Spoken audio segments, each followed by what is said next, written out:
స్తోత్రం స్తోత్రం స్తోత్రం తండ్రి. పరిశుద్ధుడు పరిశుద్ధుడు పరిశుద్ధుడు పరిశుద్ధుడు పరిశుద్ధుడు పరిశుద్ధుడు అని కోటాను కోట్ల దేవదూతలతో నిత్యము మానక పొగడబడుతున్న దేవుడు నువ్వే ప్రభువా. యావత్ ప్రపంచ మానవాళి పాపముల కొరకు శాపముల కొరకు 2025 సంవత్సరం క్రితము ఈ లోకానికి వచ్చావు. 33.5 సంవత్సరంలో ఈ లోకంలో ఉన్నావు ప్రభువా. 3.5 సంవత్సరంలో మానవులకు బోధించావు. ఎంతమంది అర్థం చేసుకొని ఉన్నారో ప్రభువా, ఎంతమంది అర్థం చేసుకోలేదో నీ మాటలు, నీ ఆలోచన, నీ క్రియలు ప్రతి మానవ హృదయంలో జరిగిస్తావని నమ్ముతున్నాము. అర్థం చేసుకోలేని వారందరికీ అర్థమయ్యే విధంగా నువ్వు సాయం చేయండి తండ్రి. తండ్రి ఆకర్షిస్తేనే కానీ కుమారుని యుద్ధకు ఒక్కడైనను రాడని పలికిన దేవుడు. హల్లెలూయా, స్తోత్రం ప్రభువా. నీవు ఆకర్షించాలి ప్రభువా సమస్త మానవులను, బంధుమిత్రులను, మమ్ములను. 900 కోట్ల మంది యావత్ ప్రపంచ దేశాల్లో ఉన్నారు. వారందరి కొరకు నేను ప్రార్థిస్తున్నాను. మారు మనసు లేని వారందరికీ మారు మనసు, రక్షణ లేని వారందరికీ రక్షణ, బాప్తీసం తీసుకోలేని వారందరికీ బాప్తీసం తీసుకునే విధంగా నువ్వు సాయం చేస్తావని నమ్ముచు సమస్త మానవుల ప్రాణాత్మ దేవుని పాదాల దగ్గర పెడుతూ నీ సిలువ చాటున నన్ను మరుగుపరిచి కొన్ని మాటలు, నీ ఆలోచన, నీ క్రియలు జరిగిస్తావని నమ్ముచు మన ప్రభు అయిన యేసుక్రీస్తు నామములో ప్రార్థన సమర్పించుకుంటున్నాం తండ్రి, ఆమేన్. ఈరోజు కీర్తన భాగం 3వ అధ్యాయము ధ్యానం చేస్తున్నాము. కీర్తన భాగం 3వ అధ్యాయము 2వ వచనం. ఈరోజు కీర్తన భాగం 2వ అధ్యాయము 3వ వచనం మనం ధ్యానం చేసేది. ఏమన్నది ఇక్కడ?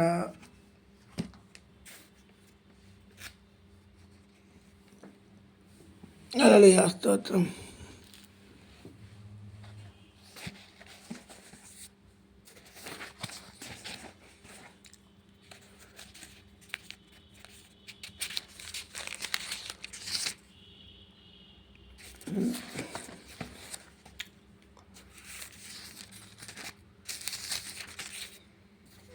మూడవ అధ్యాయము ఎన్నో వచనం ఇప్పుడు మనం చదివేది? 2వ వచనం, 2, 3 దేవుని కృపను బట్టి.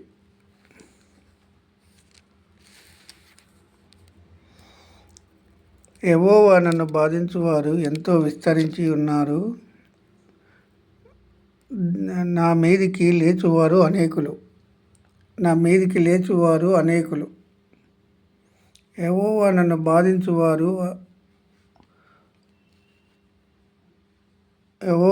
బాధించువారు ఎంతో విస్తరించి ఉన్నారు. నిన్నటి రోజు ఈ మొదటి వచనం చెప్పుకున్నాము. నా మీదికి లేచువారు అనేకులు. దేవుని వలన అతనికి రక్షణ ఏమీ దొరకదని నన్ను గూర్చి చెప్పువారు అనేకులు. నన్ను గూర్చి యెహోవాకు ఎవరు దేవుని వలన అతనికి రక్షణ ఏమీ దొరకదని అనేకులు చెప్పుకుంటానట. అనేకులు ఎందుకు చెప్పుకుంటాను? అసలు దేవుని వలన రక్షణ ఏమీ దొరకదని చెప్పేవారు ఎక్కువయ్యారు. ఇప్పుడు సృష్టించిన సృష్టికర్త వలన ఏమీ దొరకదని చెప్పేవారు అనేకులు వచ్చారు. ఇప్పుడు దేవుని మీరు కనుక నమ్మిండ్రు. మేమైతే పదవులు సంపాదించుకున్నాం, మేమైతే పిండి బంగారాలు మాకు ఉన్నాయి, మాకు పదవులు ఉన్నాయి, మీరెట్లా ఉన్నారు చూడండి అని ఒక విధముగా అపాస్కం చేసేవాళ్ళు అనేకులు వచ్చారు ఇప్పుడు దేవుని కృపను బట్టి. ఎందుకంటే దేవుని వలన ఏమీ రక్షణ దొరకదట. దేవుని వలన ఏమీ రక్షణ దొరకదని చెప్పువారు అనేకులు, దావీదు మీద లేచేవారు అనేకులు వచ్చారు. నేడు కూడా ఉన్నారు. ఇప్పుడు కూడా ఉన్నారు. నేడు ఎక్కడున్నారు? వీళ్ళందరూ మందిరాలలోనే ఉన్నారు. నేను ప్రార్థన చేస్తే ప్లాట్లు కొంటారు, నేను ప్రార్థన చేస్తే ఇండ్లు కడతారు. ఈ ఈ ఈ ప్రార్థనలు చేస్తే ఇండ్లు కడతారు, ప్లాట్లు కొంటారు అనేది రెఫరెన్స్లు ఎక్కడా లేవు. అబద్ధాలు బోధిస్తూ మరి నేను ఇప్పుడు నరేంద్ర మోడీ ఎవరు ప్రార్థన చేస్తే ప్రధానమంత్రి అయ్యాడు? క్రైస్తవులు ఎవరు ప్రార్థన చేశారు? బయటికి ముందుకొచ్చి చెప్పాలి మీరు. ఒక వ్యతిరేకిని దేవుడు నిలబెట్టాడు. ఇప్పుడు 3 పర్యాయాలు ప్రధానమంత్రి ఉన్నాడు. 10 సంవత్సరాలు అయినాయి, దాటిపోయింది. మళ్ళీ ఇప్పుడు మళ్ళీ 5వ సంవత్సరం మళ్ళీ ఇప్పుడు 15వ సంవత్సరం నడుస్తుంది. మరి ఎవరు ప్రార్థన చేశారు? మరి హింసిస్తాను కదా క్రైస్తవులను, దేవుని బిడ్డలను హింసిస్తాను కదా. మరి ఎవరు ప్రార్థన చేశారు? మేము కొంటే ఇప్పుడు ఈ భూమి మీద ప్లాట్లు కొంటారు, ఇండ్లు కడతారు అనేది బైబిల్లో ఎక్కడ లేవు. ఇండ్లు కడతారు, ప్లాట్లు కొంటారు, ఉద్యోగాలు వస్తాయని. మరి బైబిల్లో లేని చెప్పడం ఎందుకు బోధిస్తున్నారు ఈ బోధకులు? అనేకులు బోధకులు కాకుండా ఉండటం మేలని యాకోబు పత్రికల 3వ అధ్యాయంలో రాయబడి ఉన్నది. ఎందుకంటే తప్పుడు బోధలు చేసేవాళ్ళు వీళ్ళందరూ. ఇక్కడ దావీదు ఏమన్నాడు? నా మీద లేచువారు అనేకులు, రక్షణ దేవుని వలన ఏమి దొరకదని, రక్షణ ఏమి దొరకదని చెప్తాను. రక్షణే దొరకదట. దేవుడు పుట్టించిన దేవుడు మనలో కనిపెట్టడా? ఇప్పుడు నాకు శ్వాసను ఇస్తాడు, ఒకే దేవుడు ఇవ్వాలి శ్వాసను. మరి యేసుక్రీస్తు ప్రభు వారే ఇస్తానని నేను చెప్పగలుగుతాను. మరి మీరు ఎవరైనా చెప్పగలుగుతారా? ఇప్పుడు సృష్టించిన సృష్టికర్తకు భారం ఉన్నంత ఏ మానవునికి లేదు. ఎందుకంటే తప్పుడు బోధలు చేసి, తప్పుడు ఆలోచన చేసి, తప్పుడు మార్గంలో పోయి డబ్బు సంపాదించాలనే ఒక మార్గం ఏర్పాటు చేసుకున్నారు ఈ తప్పుడు బోధకులు. డబ్బు ఇవాళ ఉంటుంది, రేపు పోతుంది. వెండి బంగారాలు ఇవాళ ఉంటాయి, రేపు పోతాయి. మనం ఈరోజు మనం ఉంటావా ఉండవా అనేది దేవునికి తెలుసు. కానీ ప్రాణం అసలు శ్వాసనిచ్చి బ్రతికిస్తే గర్వం, అహంకారం, నా అంతటో లేడు, నాకు ఉన్నంత ఎవలకు లేదు, నాకున్న పదవులు ఎవలకు లేవు, వాడిని తక్కువ చూడడం, ఒకరిని ఎక్కువ చూడడం. సమానత్వం అని బైబిల్ చెప్తే, బైబిల్ చెప్పిన ప్రకారంగా సమానత్వంగా లేరు. మరి జ్ఞాని అని బైబిల్లో ఏమని చెప్పిండు? నేను పెద్ద బోధకుని, నేను చిన్న బోధకుని అని బైబిల్లో ఎక్కడ లేదు. దేవుడు ఎక్కడ అలాంటి మాటలు మాట్లాడించలేదు. రిఫరెన్స్ బైబిల్లో ఏమని ఉందంటే 22వ అధ్యాయము కీర్తన భాగం 22:7 ఏమని ఉన్నది?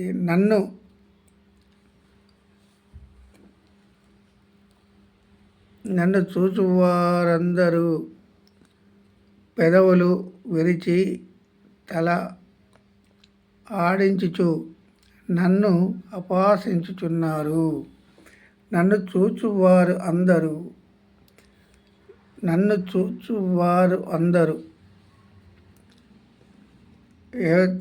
పెదవులు విరిచి తల ఆడించుచు నన్ను అపహాసించుచున్నారు. అపహాసించేవారు ఎక్కువయ్యారు. ఇప్పుడు వీడి దేవుని నమ్మితే ఏమొచ్చింది వీనికి?